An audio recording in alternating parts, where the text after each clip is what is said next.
성경에는 하나님의 사람들에 대한 기록이 참 많이 언급됩니다. 하나님의 사람만 언급되는 것이 아니라 하나님의 사람이 아닌 소위 세상에 속한 사람들의 이름까지도 다 언급하고 계십니다. 칭찬으로 언급하기도 하시고, 아쉬움으로 언급하기도 하시고, 부끄러움으로 언급하시기도 하시고, 자랑으로 언급하기도 합니다. 악하다 하시면서 언급하시기도 하시고, 선하다, 바람직하다 라고 하는 그런 말씀으로도 언급해 주시기도 합니다. 그렇게 사람들에 관해서 하나님께서 언급을 하면서 사용하시는 단어, 문장, 문구들이 있다라는 거예요. 예를 들자면 하나님의 마음에 합한 사람이라고 해서 다윗을 하나님께서는 그렇게 칭하고 계십니다. 오늘 말씀에서도 사무엘이라는 사람, 그리고 엘리의 두 아들 홈니와 비느하스에 대해서도 하나님께서는 이런 단어들, 문장들, 문구들을 사용하셔서 이들에 대해서 언급해 주고 계시다라는 겁니다. 근데 사무엘과 이 홈니 비느하스라고 하는 이 두 아들은 같은 마을에 살았습니다. 실로라고 하는 곳, 특별히 성막이라고 하는 특별한 장소에서 함께 지냈습니다. 성막을 출입하면서 성막의 일을 하는 일을 함께 하기도 하고 제사 드리는 일에 봉사하기도 하면서 그 성막에서 함께 지내며 살았다라고 하는 것이에요. 그런데 실로라고 하는 같은 곳에서 성막이라고 하는 특별한 장소에서 같은 일을 하면서 살았었던 이 사무엘과 홈니와 비느하스라고 하는 이 엘리의 두 아들들에 대한 하나님의 언급, 하나님께서 사용하시는 단어, 하나님께서 사용하시는 문구가 전혀 다르다라는 겁니다.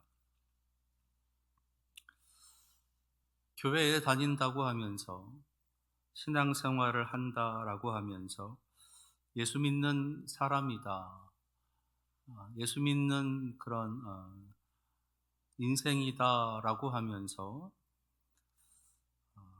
사람들에 대한, 세상에 대한 그 어떤 그런 평가, 본이 되는 모습으로 살아가고 있다, 칭찬과 존경의 대상이다라고 하는 그런 평가를 받으며 살아가는 사람들이 있는가 하면, 반면에 그렇지 못한 삶을 살아가고 있다라고 하는, 본이 되지 못하는 삶을 살아가고 있다라고 하는 그런 소리를 듣는 사람들도 있다라는 거예요. 같은 하나님을 믿고 같은 하나님의 말씀을 듣고 같은 하나님을 예배하면서 살아가는 사람들의 삶이 참으로 다양하다라는 겁니다. 사무엘에 대한 하나님의 언급, 엘리의 두 아들 홈니와 비느하스에 대한 하나님의 언급만큼이나 우리들의 마음에 좀 새겨야 될 그런 하나님의 말씀, 하나님의 음성이 아닌가, 그런 생각을 해보게 되는 거지요. 엘리의 아들들에게 하나님께서 사용하고 계시는 단어가 있습니다. 먼저 12절을 읽지는 않았는데 12절에 있는 말씀을 보시면 엘리의 아들들은 행실이 나빠 여호와를 알지 못하더라.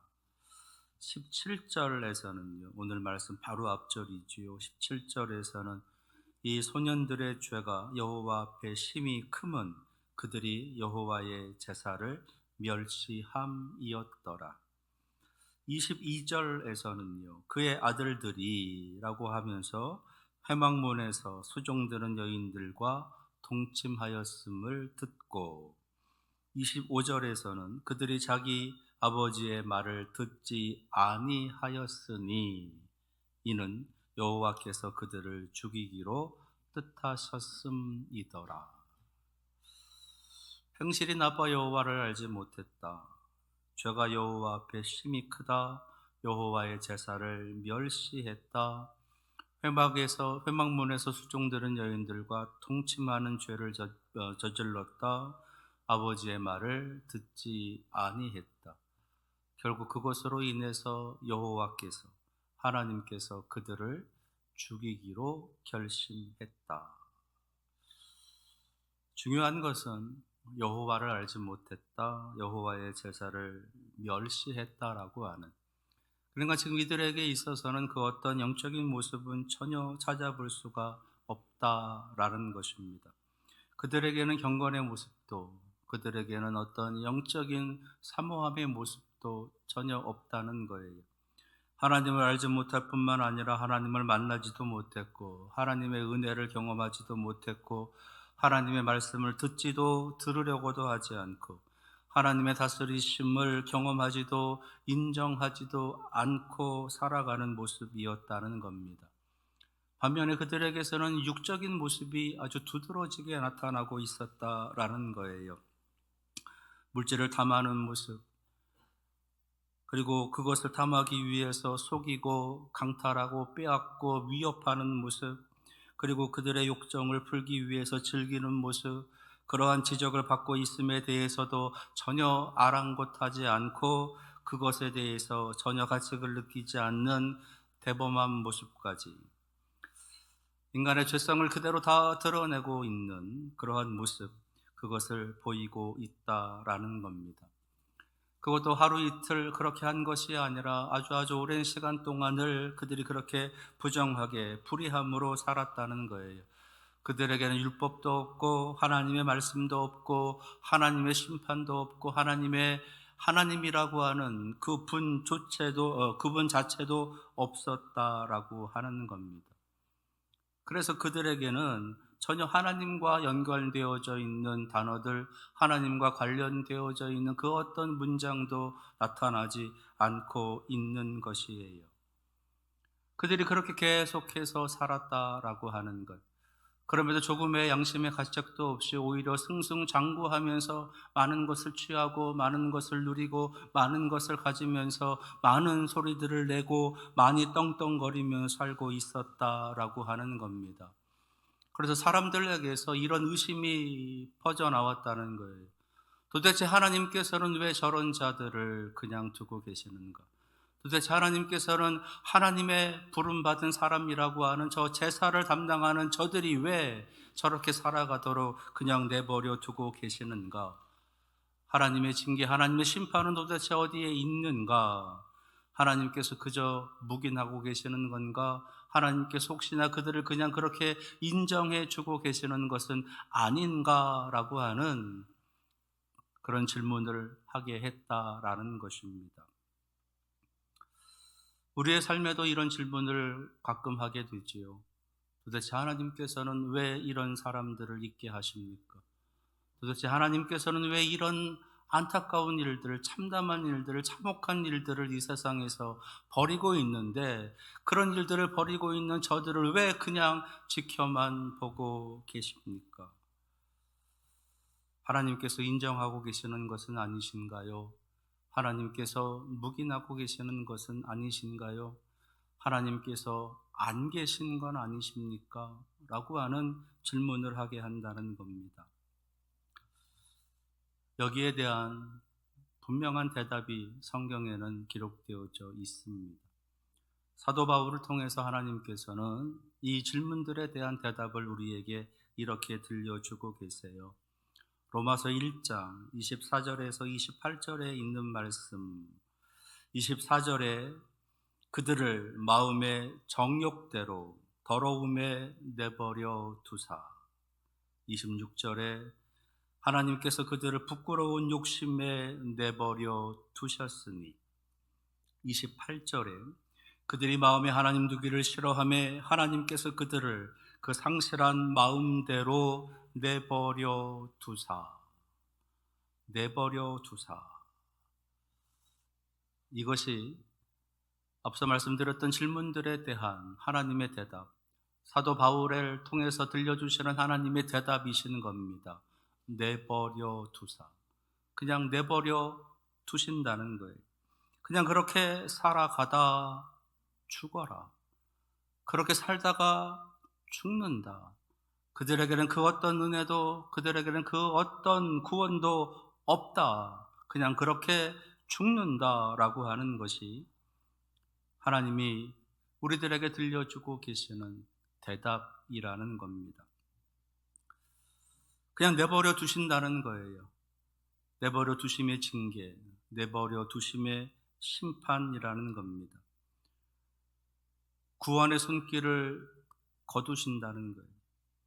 구원의 능력을, 구원의 계획을, 구원의 기회를, 구원의 순간을 하나님께서는 완전히 거두어 들이신다는 겁니다.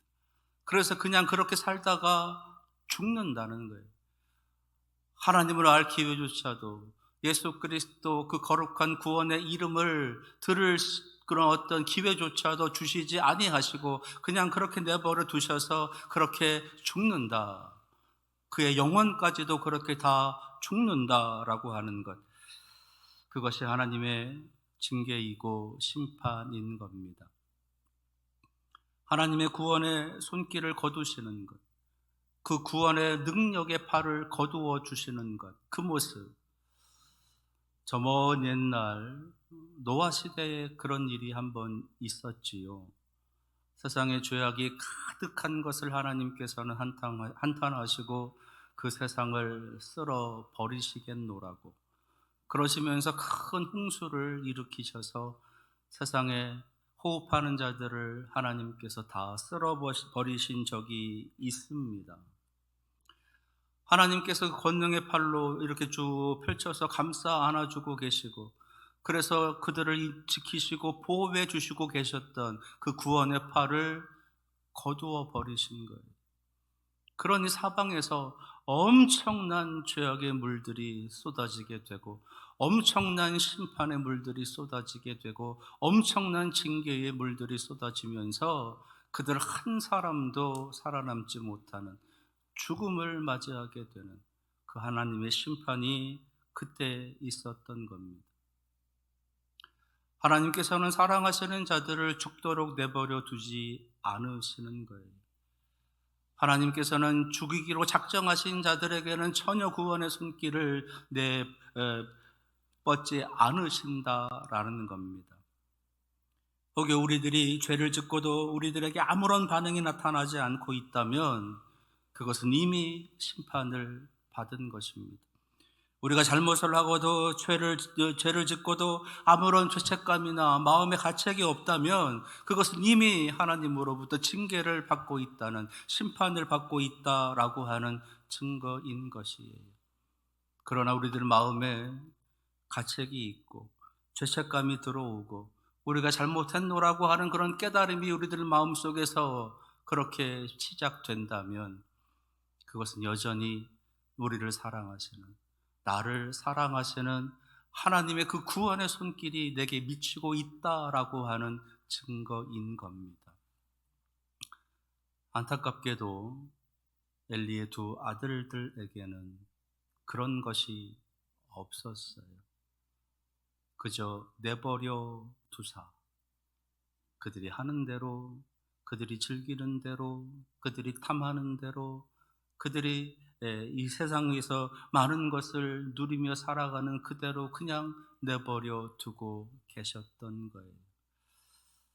그것이 하나님께서 이 엘리의 두 아들들에게 사용하고 계셨던 단어들이었다는 겁니다.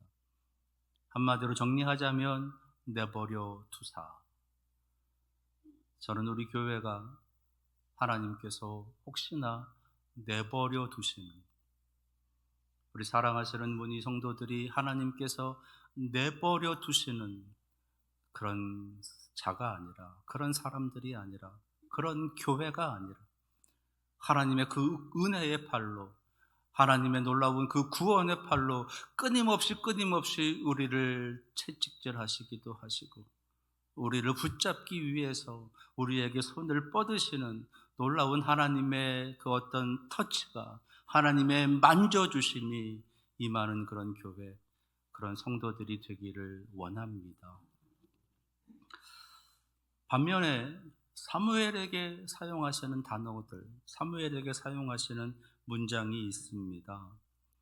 사무엘상 1장 28절을 보면 어머니 한나가 이 사무엘을 여호와께 드린다라고 그런 단어를 사용하세요.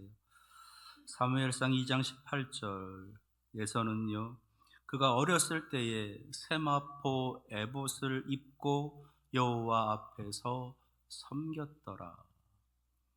어린아이가 세마포 에봇을 입었다는 것은 제사를 드리기 위한, 제사의 일에 관여하는, 하나님을 예배하는 일에 관여하는 일을 담당했다라는 겁니다. 하나님께 예배하는 일에 교육을 받고 훈련을 받고 하나님을 예배하기 위한 마음의 자세부터 그의 영적인 자세까지도 하나하나 그렇게 다져가면서 성숙함으로 나아가는 모습, 그런 훈련을 하나님 앞에 받고 있었다라는 것이에요. 21절에서 아이 사무엘은 여호와 앞에서 자라니라. 사람 앞에서가 아니라 여호와 앞에서 자라니라.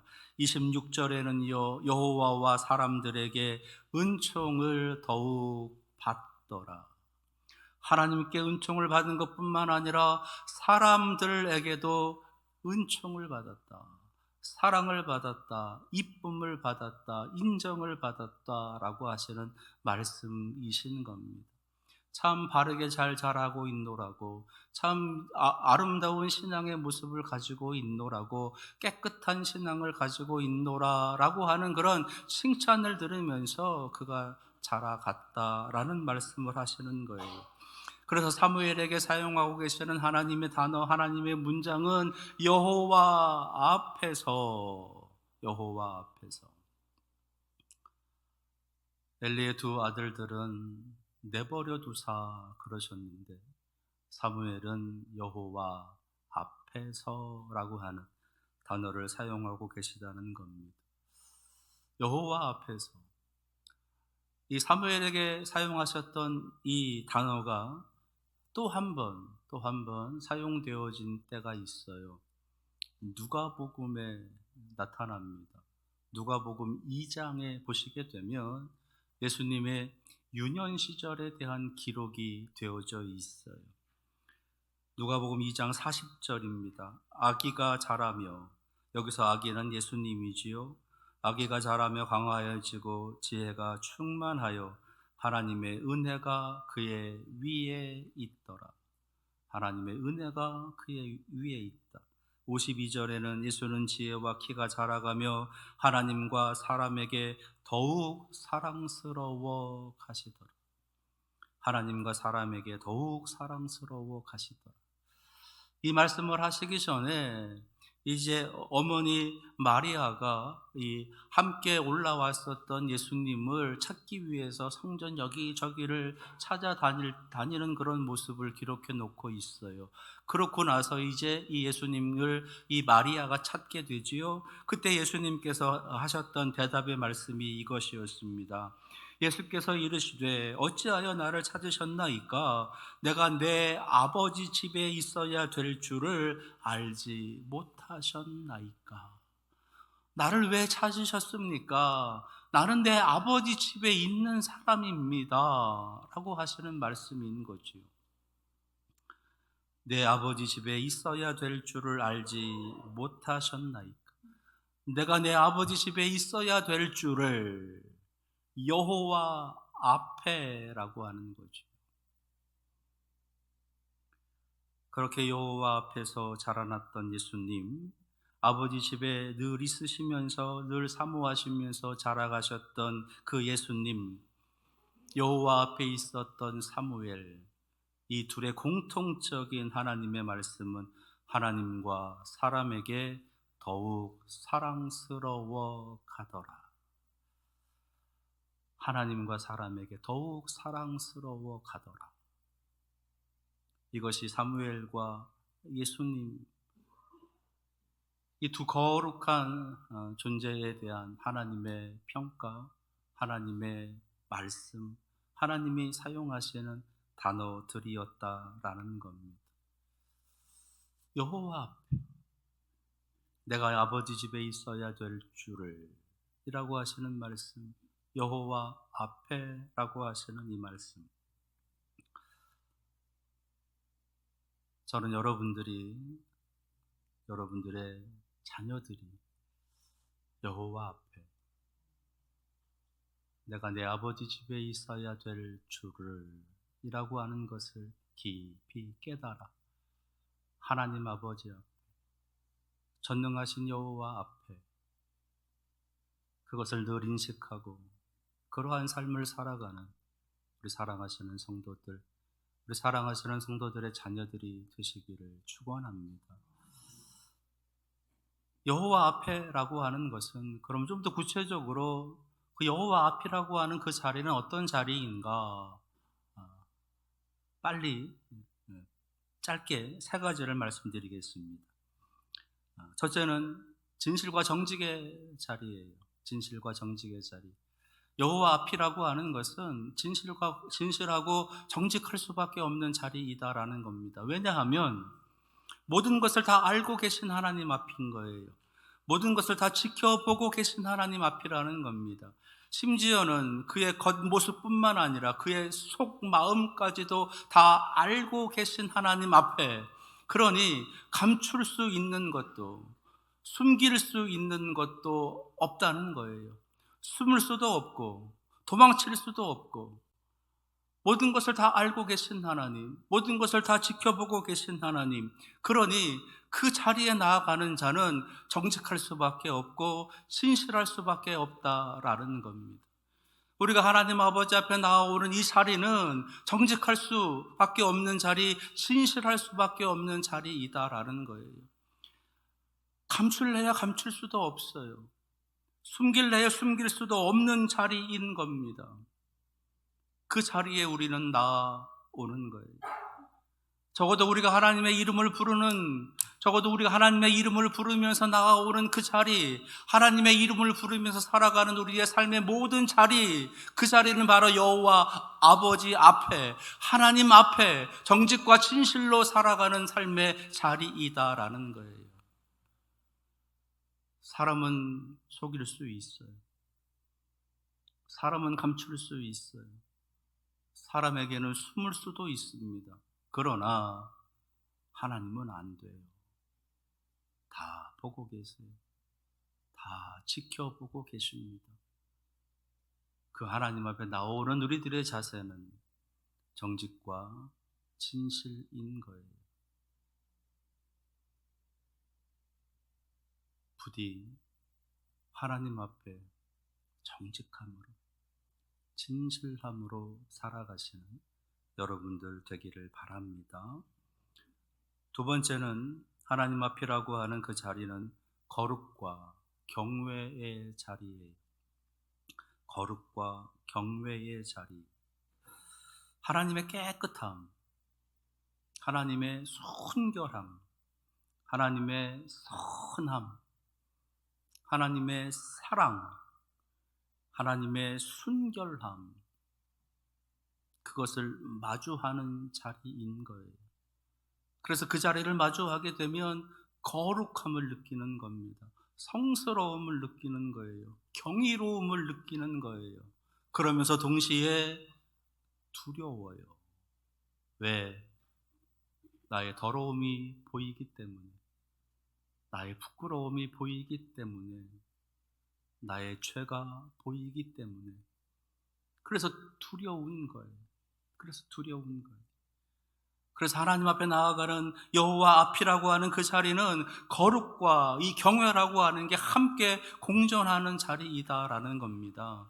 지난 시간에 제가 경외에 대해서 여러분들에게 설명을 드리면서 이렇게 말씀을 드린 기억이 있어요. 이 경외라고 하는 단어는 극한의 아름다움을 볼 때, 극한의 맑고 깨끗함을 마주할 때 우리들 마음 안에서 느껴지는 경이로움, 숭고함, 신비로움, 성스러움, 그리고 순결함을 느끼는 그 마음의 작용, 그때 느끼는 감정이 바로 경외함이다라는 것. 그러면서 그 하나님의 깨끗함, 하나님의 맑음, 그 신비로움에 압도당하기 때문에 그 마음에서 두려움도 함께 올라온다는 것이에요. 나의 연약함뿐만 아니라 나의 보잘것없음, 나의 더러움, 나의 찌질함, 나의 악함, 나의 불의함, 이 모든 것들이 이 거대한 그리고 극한의 아름다움에 한없이 보여지기 때문에 나의 더럽고 추한 그런 모습을 마주함으로 인해서 두려울 수밖에 없다는 것, 그것이 경외함이다라고 하는 말씀을 드렸습니다.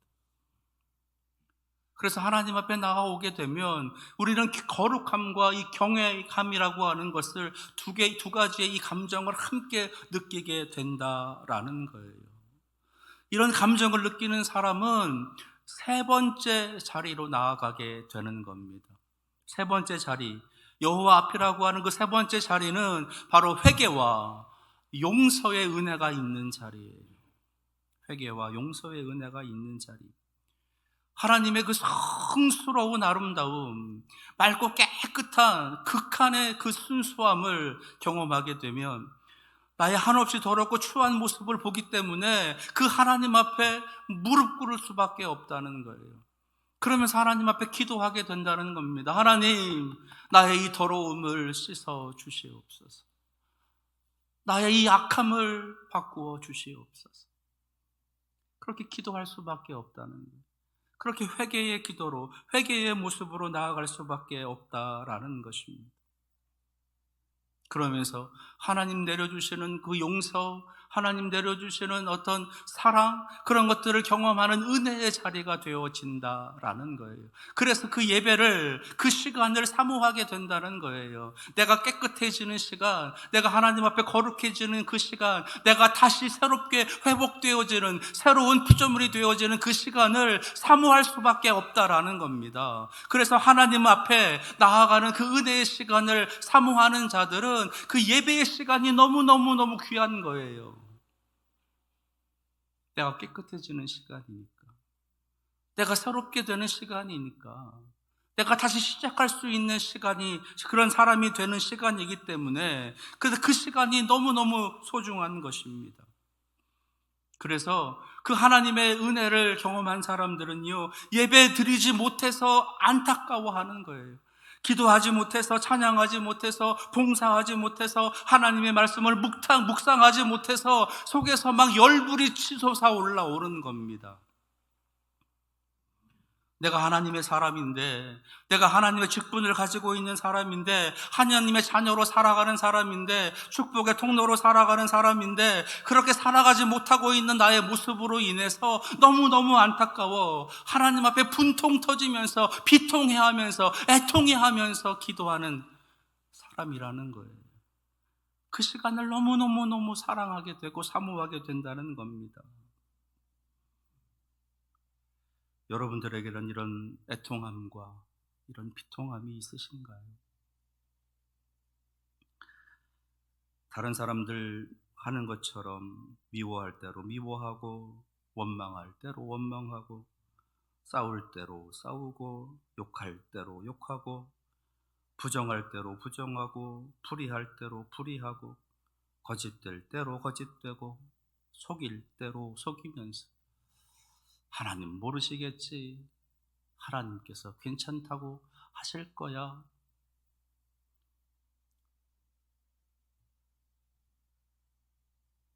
내버려 두사, 내버려 두사.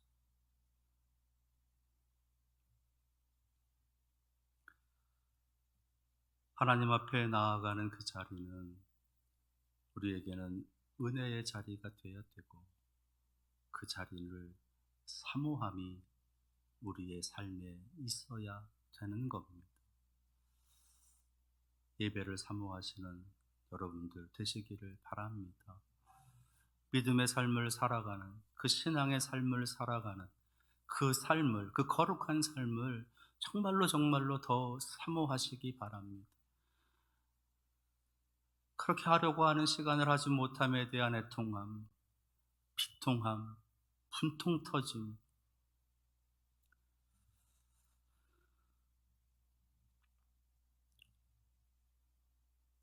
하나님께서 여전히 우리들을 향한 구원의 손길을 펼치시고 계십니다. 끊임없이 우리에게 오셔서 우리를 만져주시고 나에게 오라고, 나에게 은혜가 있다고, 나에게 사랑이 있다고 계속해서 우리를 부르시며 우리를 이끌어 가시기를 원하십니다. 하나님의 그 구원의 손길에 여러분들의 부끄러운 손을 높이 드셔서 하나님의 구원의 은혜를 경험하시는 여러분들 되시기를 축원합니다. 여호와 앞에 사무엘. 저는 25년 우리 교회가 여호와 앞에 문의교회, 여호와 앞에 문의교회 성도라고 하는 이런 문구가 하나님의 입에서 터져나오는 그런 영광을 경험할 수 있으시기를 간절히 다시 한번 축원합니다. 기도하겠습니다.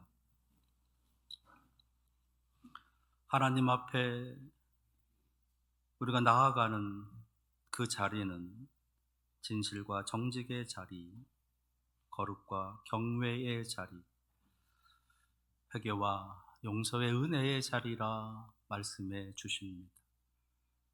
그 자리를 사모하며 살았었던 사무엘처럼 우리도 그렇게 살아서 하나님과 사람들에게 은총을 더욱 받더라라고 하시는 이 놀라운 간증이 우리의 간증이 되게 하옵소서. 예수 그리스도의 이름으로 기도합니다. 아멘.